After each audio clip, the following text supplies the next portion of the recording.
In 1962, when the Chinese crossed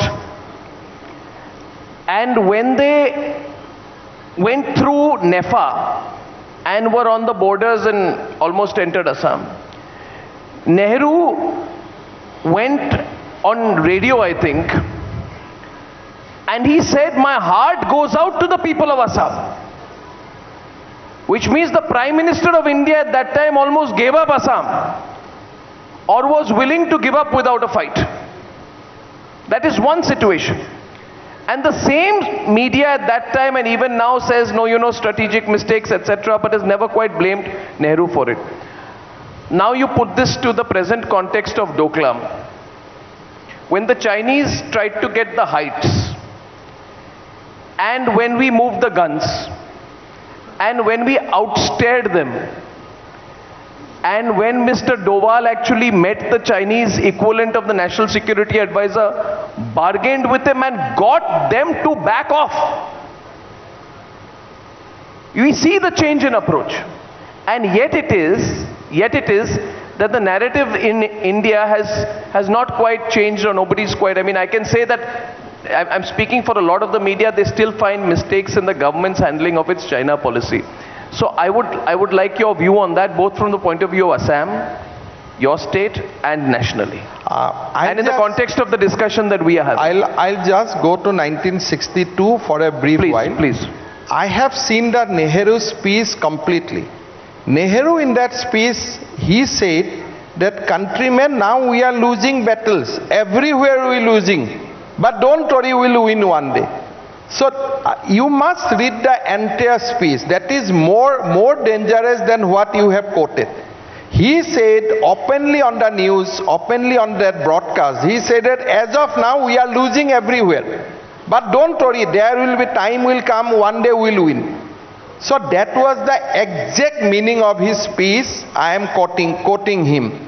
But today, when India, it is not about BJP or somebody. Today, India's army is basically fighting with Chinese army eye to eye. They are defending their territory. Instead of media speaking about that, some media will say, no, order inquiry, what is going on.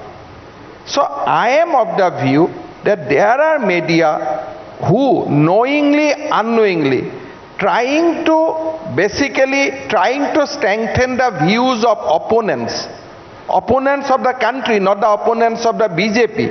That is why I feel you need media now who, irrespective of political party, support the cause of nation without being critical about India. Now the assumption is you are not you don't expect neutrality.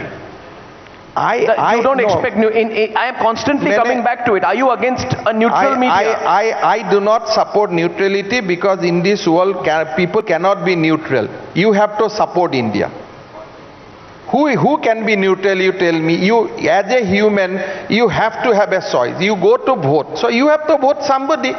So how can you be neutral? In your mind, you support something. So I do not believe that neutrality is the way. I believe you have to support unequivocally the cause of India, because for next 20 years, if you keep on supporting India, then India will be superpower. And the same view of yours that neutrality is not possible applies to media also. Are you saying that the media cannot be neutral? No, if you, Arnab, when you spoke about Tukre gang, somebody was supporting that game, those people. Where is the neutrality? You have supported the cause of the country. Somebody has supported the cause of those people. Look, they are becoming victims. So what is that? So nobody is neutral. The question is, somebody in the name of opposing Prime Minister Modi, today unknowingly they are opposing India. That should not happen. You be strongly support India.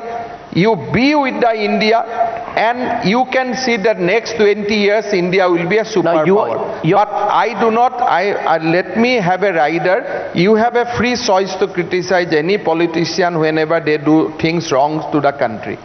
But when it comes to India versus Pakistan, India versus China, or when it comes about India, support India. There I don't want neutrality.